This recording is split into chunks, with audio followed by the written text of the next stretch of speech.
This episode is brought to you by LifeLock. Between two-factor authentication, strong passwords, and a VPN, you try to be in control of how your info is protected. But many other places also have it, and they might not be as careful. That's why LifeLock monitors hundreds of millions of data points a second for threats. If your identity is stolen, they'll fix it, guaranteed, or your money back. Save up to 40% your first year. Visit lifelock.com/podcast for 40% off. Terms apply. Police responded to a 911 call. Dramatic video of gun insanity in the Bronx. Police releasing a new video of a person that they are still trying to track down. Defund the police is not the answer. Many people surveyed said they just don't feel safe in the city. It's a shooting outside of a store. This is Bo Dietl's One Tough Podcast. Police this morning are searching for the person who turned this Harlem platform to a crime scene. A Red Apple Media Podcast Network production. Now, here's Bo Dietl. Hey, everybody. Welcome to Bo Dietl's One Tough Podcast. Wow. That's the word I said last night. Wow.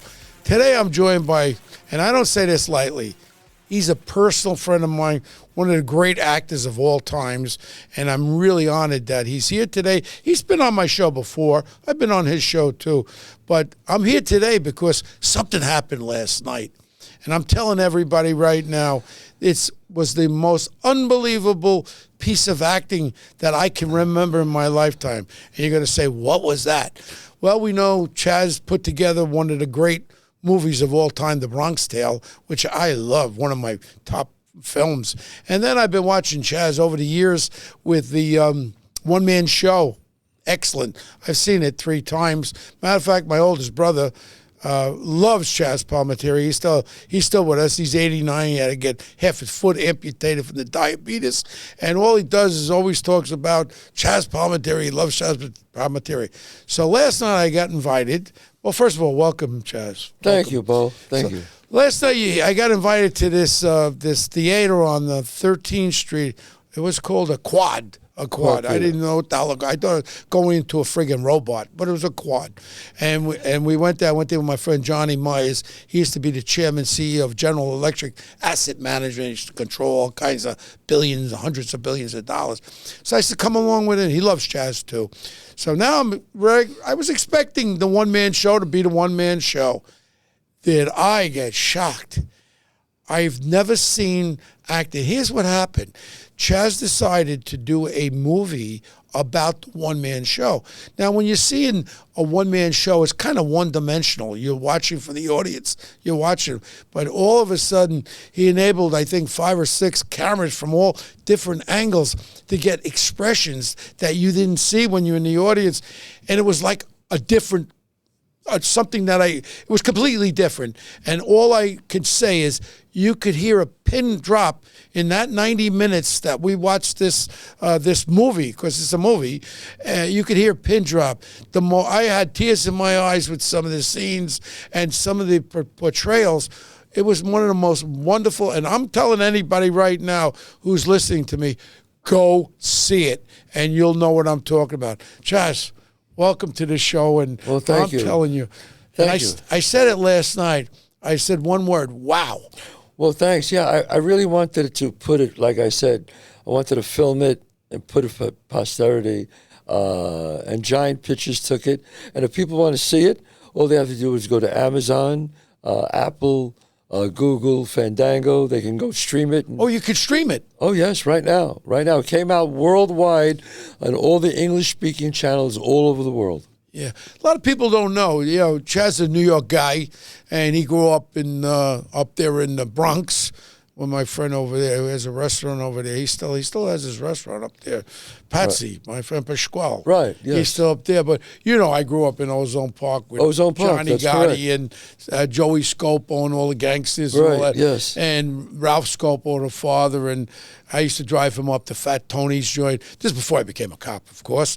And I grew up with a kind of similar thing as far as looking at these wise guys, the brand new cars, how they dress, right. Everything about them. They walk cool, everything about them. And it was like bringing memories of my own back. Right. And I could relate. And we all had neighborhoods where we grew up in, as far as Italian-American guys. Yeah. And every aspect of that was great. So when you were a young guy, you were a young actor. I remember you were a bouncer. You were a bouncer, what was that? The Limelight. The Slimelight, we used to call that. The Limelight, 1982, yes. Yeah, and then all of a sudden you wrote this script. Now, this is based on a true story, right? Yeah, it's based on true events. Yes, that's correct. True events. And part of the event, the big event, was that you witnessed. That was the whole thing. That's how it all started, from witnessing this killing when I was a boy. Right, and you were at that time, you were at 8 10. or 9? I was really almost 10. 10 years Pretty old. much 10. So you wrote this original thing Right. and said to yourself, wow, because when you look at it, you said it had to happen. You had to put this on tape and you had to make a movie out of it because it's so generously appealing. It really comes from, Bo, when I decided to write something. Well, I had to, because I was at that time I ran out of money in L.A. I was doing guest star roles, and as an actor, you run out of money after a while. And then I said, well, do I go back to L.A., New York? And I just said, you know what, I'm going to write myself my own show. And I thought about the killing, and each week I would perform 10 minutes at my theater workshop. 10 minutes, 5 minutes. I kept piecing the things together. And at the end of the year, I had this 90-minute show that was really, really tight. And that's how the whole thing started. And you had a lot of hair, I tell you. When I was looking at those videos. I had a lot of hair. Yeah, you had a lot of hair. We all had a lot of hair. That's true. That's true. And so then you put together this one-man show, and it could have fizzled like everything else. It's all timing and all that, because in reality, if the right eyes don't see it, you don't get the funding to do anything else with it. Yeah, as soon as I did it, it just exploded, Bo. From day one, everybody wanted to play Sonny. Al Pacino wanted to do it. They all wanted to do it, but I wouldn't sell it. I said no. I said I play Sonny, and I write the screenplay. And every director wanted to do it. Every studio wanted it. It's one of those. It only happened like twice in the history. Stallone. But Stallone with Rocky was kind of similar, where he wanted to play the starring role. It only happened twice. Him and me. Yes. Wow, that's pretty good company. Yeah, where they kept raising the price and raising the price. Then it got over $1 million, and I still said no. Then De Niro came in, obviously, and saw it. And he was very smart, Bob. He said, look, if did Bobby want to play that? No. Oh, he was People okay. always think that Bob wanted to play Sonny. I never said that. No, never did. He always wanted to play Lorenzo because he wanted to direct it, so he didn't want to carry the movie. Yeah. He wanted to really direct it and play a smaller role. And I think something that I got out of last night, different than watching a one-man show, was the relationship with your dad. Yeah. And that was quite remarkable there. Because I grew up with a father. My mother was born in Sicily. My father, German. So he used to problem. He used to, put it this way, he was a very disciplined type guy. And if I looked at my mother wrong, the belt buckle would go off and the FD, his initials would be imprinted on my ass. And my father was a tough piece of work. And one thing that I had to be home at like 8:30, 9 o'clock. I had to be home. Right. And he knew that I used to take the Q8, the bus, down on Jerome Avenue down into Ozone Park from Richmond Hill. Right. And I used to hang out with the guys on the corner there. Right. And he knew that he had to keep his foot on me because, put it this way, if it wasn't for my father, I would have been a wise guy. I mean, really, because everything I've done in my life, I've done the best. If all of a sudden I became a whacker, I'd be a number one whacker. Right. No matter what I did, when I became a cop, I had to be the best. When I was a decoy, I got mugged 500 times. I had to do everything the best. My life has always been that way. So I always said my father's strictness.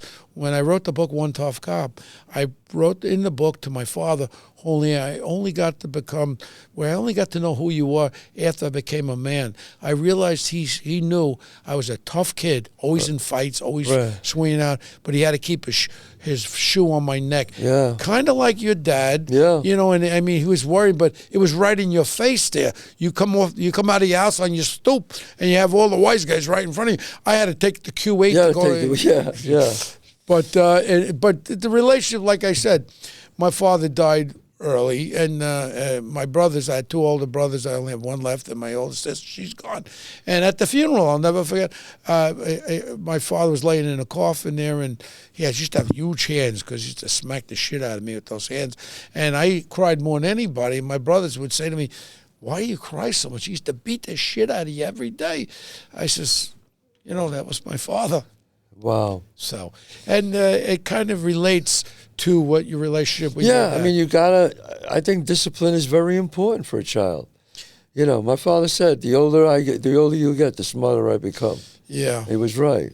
And I like the way last night, watching it again, I like you segueing back to the fact that where you thank your I don't call him a nemesis, I mean, he was like your godfather, and you thanked him for saving your life. Yeah. And you told your father that he saved your life and took you out of the car. Yes, and my father all cried. am I correct? All four of those kids died?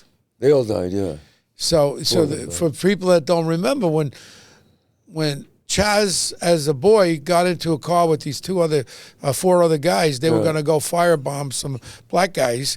And the next thing is Sonny takes them out of the car, and then these kids end up all getting killed.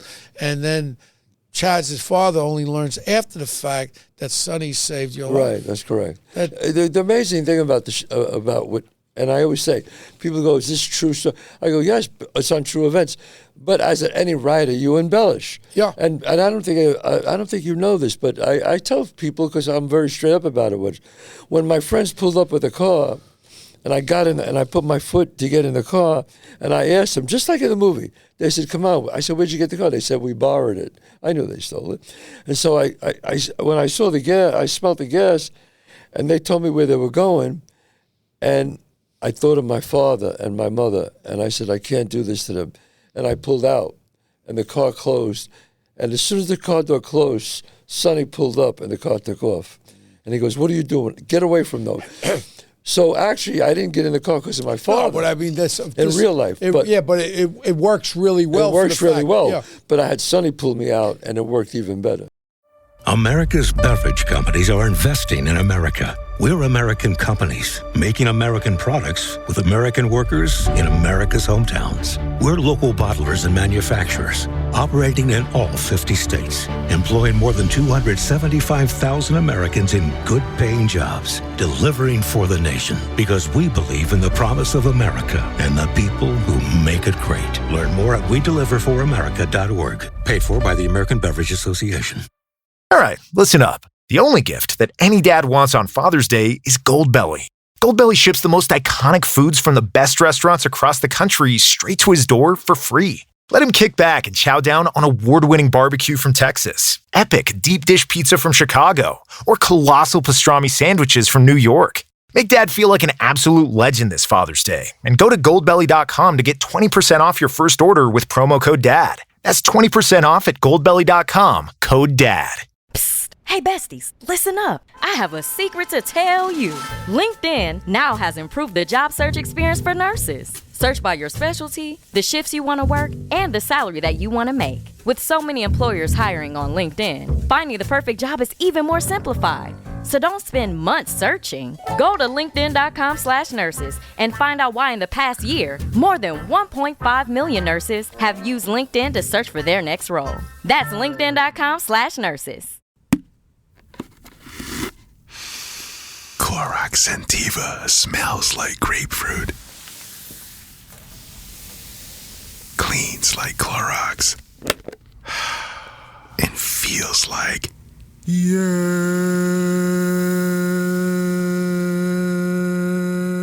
Okay, we could be here all day. Try Clorox Sentiva for a trusted clean with long-lasting freshness. Also available in lavender and coconut. Use as directed. You know, it reminded me, so when I was 17 years old, I used to hang out at the corner. We had the corner on First Avenue there, Jerome Avenue, right, in Ozone Park. Johnny Gotti was hanging around with Joey Scopo, Ralphie Scopo, the Sender Boys, the Babes Costanzo, all the gangsters. And I used to I used to think they were so cool, but I used to get my ass kicked by my father if I came home late. So one thing about it, people didn't know. I don't know if it was like that in the Bronx because I'm a little older than you. Right. We had a rash of heroin addicts. Yeah, Italian kids. So did we. Yes. I knew 10 kids that overdosed. That was our dirty little secret in our neighborhood. Me too, yes. And then Ralph Scopo Jr. was a junkie. He was a heroin addict. Now, when I was in high school, I was high bar probably. I used to be the captain of the Marine Corps physical fitness team. So I was doing 40 pull-ups, 180 push-ups. So I was in great shape. So I used to wear short sleeve shirts. So the father took a liking to me, Ralph Sr. So he used to want me to hang around with Ralph Jr. because he knew I was a junkie. All the other ones had tracks on their arms. Right. So he kind of pushes. So one day I'm in Howard Beach at the Jet Burger. Guy sucker punched me, Johnny Sears. You've heard of that name before. Yes, I have. He sucker punches me with a brass knuckles, knocks my tooth around. But next thing is I come back to the corner. I went to Jamaica Hospital, and we searched for the guys, the gang that hit us. Right. They weren't around. So about 3 o'clock in the morning, I'm driving around my Gambati, Ronnie Strapone, my friend who became an engineer, and we're driving around. He says, there he is. I said, Ronnie, I don't remember what the guy looked like. He sucker punched me. That's him. So he took one of these big ratchet wrenches out of the back seat. He tiptoes behind. He was walking with his girlfriend. He hits him in the head. Bang, bang, bang. He goes down. He gets up. He runs. So now he runs away. He had to go to the hospital. I think he had a fractured skull too, but whatever. He didn't die then. And next thing is, the next day, comes back to the corner. I want to fight this guy. He sucker punched me, right? I was a tough kid. So Joey Scopo says to me, look, we got word from Howard Beach. This kid wants to meet you and fight you 12 o'clock at the old wooden bridge. They had an old wooden bridge in Howard Beach. Right. So I says, yeah, I want to fight the mother effer. I says, he sucker punched me. Joey Scopo says to me, he ain't going to fight you. He's friends with these pagans. We had a pagan motorcycle gang. They were called the Pagans. Pagans. I remember that name, yes. They had the Pagans. So he goes, Bo, they're going to kill you. I says, I want to fight him. So now I get in the car. It was a 1966 Fleetwood Green Cadillac, and they used to live on 106th Street and Atlantic Avenue. Right. Ralphie Scopo and Joey Scopo and the father and all that. We get in the car. I'm sitting in the back seat. Joey Scopo goes upstairs, comes down with a paper bag with 238s, revolvers. Now I'm sitting in the back. I got Johnny Gotti sitting next to him one side, Dennis Green on the other side, and in the front seat is Joey Scopo's driving, and Foxy of New Lot. Tough guy. He was in the other seat there. They're loading the guns. I said, look, I want to fight the guy. I don't want to. Now I'm saying to myself, holy shit. Right. From a fight. This has become serious stuff. Right. But they knew they were laying for me. So we pull up there. Joey Scopo says, Bo, you stay in the effing back seat. Don't leave. Johnny, don't let him come out of the car. Right. To Johnny Gotti, telling Johnny Gotti, don't let him out of the car. They walk over there. Out from under the old wooden bridge comes these long-haired guys, kind of similar. That we could have used that same casting thing for this. But, yeah. And they come out. And I'll never forget, Joey Scopo stood about 6'2", 6'3", one of the toughest guys I've ever seen throw punches. Right. He broke one guy's arm. One guy came out with a machete, broke his arm. Foxy knew that they were knocking him out. Cops came. All of a sudden, they had this little toll house. They went in there. They probably paid the cops. So they come walking out, and then we disappear. Make a long story short, I end up meeting him in the Golden Gloves, Johnny Sears, after that. Yeah. We become friends. I become a homicide detective. I lock him up on a friggin' murder. I end up locking him up on a murder. Jesus. I mean, everything coming around, but my going back to the neighborhood, right. You can't make up the truth. No. And the truth is honest. And right. It's so wonderful to watch that. I keep going back to this movie you made. Well, no, it's important. It's one person playing 18 characters in a movie. For those who don't know, I do the whole movie of Bronx Tale on stage. That's what Robert De Niro saw. That's how the play got made. That's how the musical too. Yeah, the musical too. I wrote the play, the movie, and the musical. Now the movie of the one-man show. I think it's the best. I'm sorry to say, Chazz, and I didn't come here pre-planned to tell you this. Yeah. I like that better than The Bronx Tale. I like that better than the one-man show that you used to have. I thought it was the best. Yeah. Well, for those people who still want to see me do it live, they go to ChazzPalminteri.net, and I'll be at the Paramount in Huntington, the Paramount Theater, and I'll be in Bloomfield. I'll be in, if they go to ChazzPalminteri.net, they'll see. Now, when you filmed the movie, was it all just the one show, or did you cut some out of there. No, what I did was I filmed one live show. Yeah, because here's what my idea is. The way it was is perfect. So you don't have to tell me anything different. I don't really care. Yeah. But the way I liked it was when you need the quietness. Yes. And I could just say to myself, that had to be done without an audience, where you didn't have to have any disruption from the audience. No, actually, it was with the audience. Yes. Wow, it was so like when we watched it yesterday, last night. When I do it, it's people stand up and cheer at the end. It's I stood up. It's one of those great shows, man. It really is. Yeah. And I tell you, again, I can't say it stronger. And you could use a quote from me.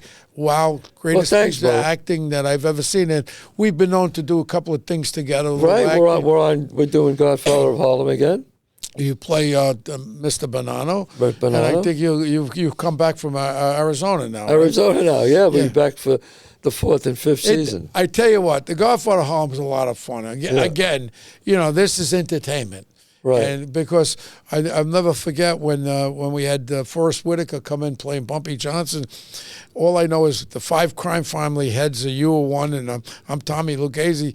And he walks in, he starts cursing at us and everything. Then he turns around, and I'll never forget, after we cut, I said, this guy would have never walked out of this place alive. Yes, probably, yes. But it's a great script. Everyone loves it. It's entertaining, and it's great to do. And then we do our little, what's his name? Will DeMayo's Gravesend. Will DeMayo's on Gravesend. We'll be back on that. Yes. But it's fun stuff. But you're a real New Yorker. What is your feelings like? What's going on in the city today? Well, I hope now that things change a little bit, only because I think that crime is not good. Mm-hmm. I think the subways are not good. I think they're dirty, and I think they're dangerous. And I hope they could fix that. And basically, my whole thing is this. I'm a son of an immigrant. So am I. So are you. So we welcome people that want to work hard. And there's a lot of jobs that people don't want to do now, but you have people that are going to work hard. And I know immigrants do work hard. Yes. And I am, the only thing that I'm just negative about, my business is crime and the influx of these real criminal gangs and all that are going around our cities with no avail for public safety. And I like what's going on about rounding up the criminal element and getting them the hell out of here. And what's happening now, I don't know what your politics are. Doesn't matter, but I know Donald Trump 40 years. He has his ups and downs, but I'm 1,000,000% in back of him. What he's doing, it's a great feeling, and I just can't understand some of my liberal left wing friends. They just hate him so much, but it's like a new feeling. I was at the inauguration, of course, and I was with the president. Oh, you were there with Margot. We were there. Okay. He acknowledged me and all that, but it's a different feeling from the way it was all around and everything, with business and everything. It's a positive feeling. I don't understand, Bo. Maybe you could explain to me, why would some of these mayors like Chicago and Denver stop people from taking criminals off their street? Why would they do that? I grabbed the governor. I gave her $5,000 at a fundraiser.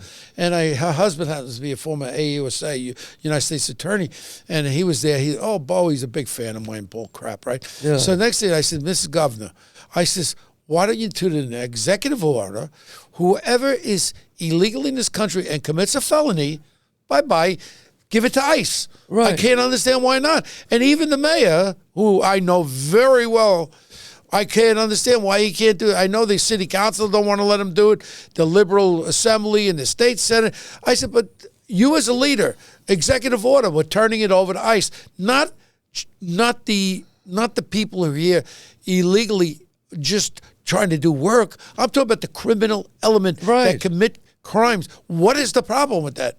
I don't know. I wish somebody could explain that to me. And that's how strong I am, because people say, they're breaking up families. No, I'm not for that.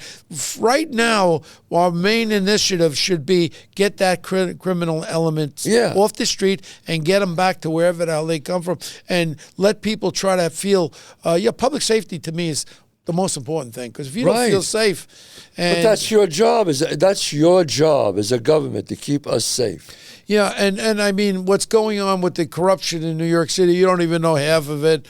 And I've been not involved. Thank God I didn't get involved. But there was a lot of corruption. I think 12 of the main lieutenants of this current mayor have now left.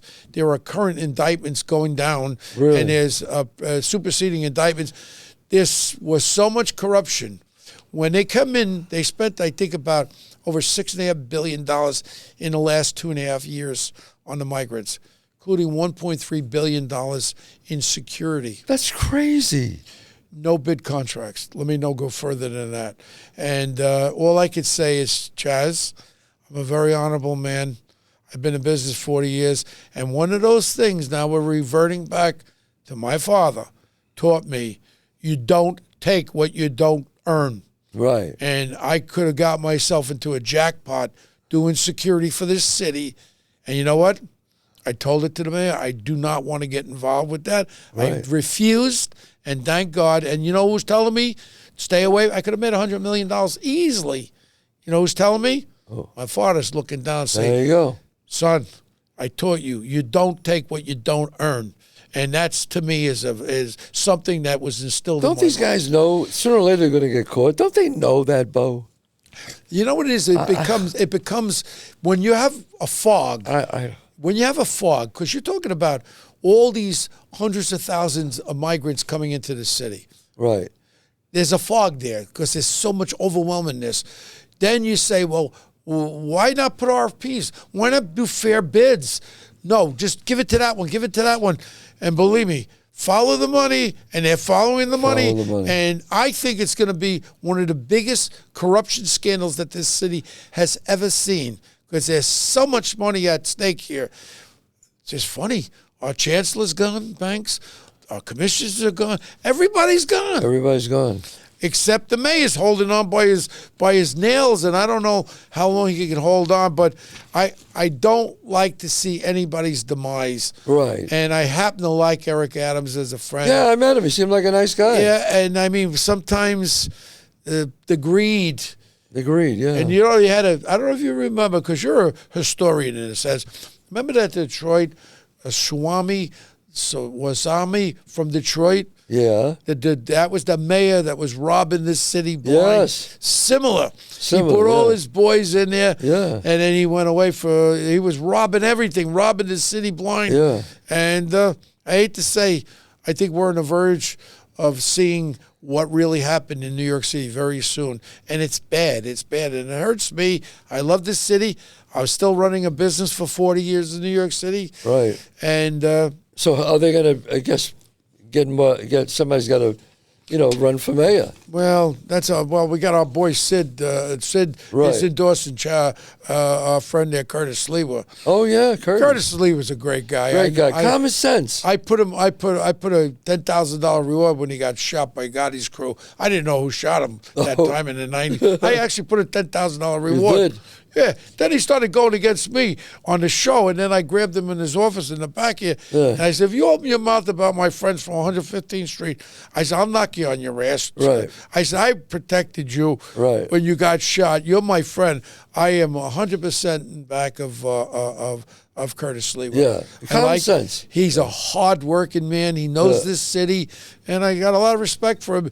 And if he truly runs for mayor, he has to do one thing. He has to put some real smart people around. You know what I learned in business? You're as smart as the people that you put around you. No question. Because if you put criminals around you, you are a criminal. You are a criminal. And that's the way it is. Yeah. Yes. And, basically, so what's it next in the year? What are the movies or TV stuff you have besides Godfather of Harlem? Besides Godfather of Harlem. Well, I got a movie coming. I'm going to be doing a movie in Rhode Island, Three Doors Down, which I'm really, really excited to do. And that's about right now from doing the one-man show, and I'm going to be doing a lot of press.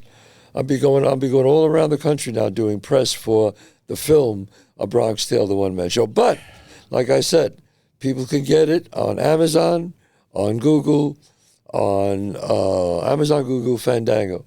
Wow. Yes. And Apple. And again, all I thought about, I went home last night. Margot's down in Florida. I called her up. I said, Margot, I said, holy shit. I says, I just got blown away by Chazz. I says, with me seeing all the movies and all that, knowing them, I just went like, and my first reaction last night when you called upon me was, wow, W-O-W, wow. And I really mean that. Well, thank you. That's the way most people feel after they see it. It's one of those things. People come over and say, how do you do that? I said, I don't know. I just do it, Home means something different to everyone. But with Rocket Mortgage, home can mean even more. It can mean a college education, taming your high-interest debt, even a renovation. We've made it easier than ever to use your home equity. That home you worked so hard for, now it can work hard for you. Call 800-4ROCKET or visit rocket.com to find out more. Rocket Mortgage, LLC, licensed in all 50 states, NMLSconsumeraccess.org, number 3030. Lights, camera, innovation. Walt Disney Studios chose advanced 5G solutions from T-Mobile for Business to transform the movie-making process. Together, we kept a remote production hub in Hawaii in sync with a team in California to bring Lilo and Stitch to theaters this summer. This is picture-perfect collaboration. This is Walt Disney Studios with T-Mobile for Business. Take your business further at T-Mobile.com/now. Shopping is hard, right? But I found a better way. Stitch Fix online personal styling makes it easy. I just give my stylist my size, style, and budget preferences. I order boxes when I want and how I want. No subscription required. And he sends just for me pieces, plus outfit recommendations and styling tips.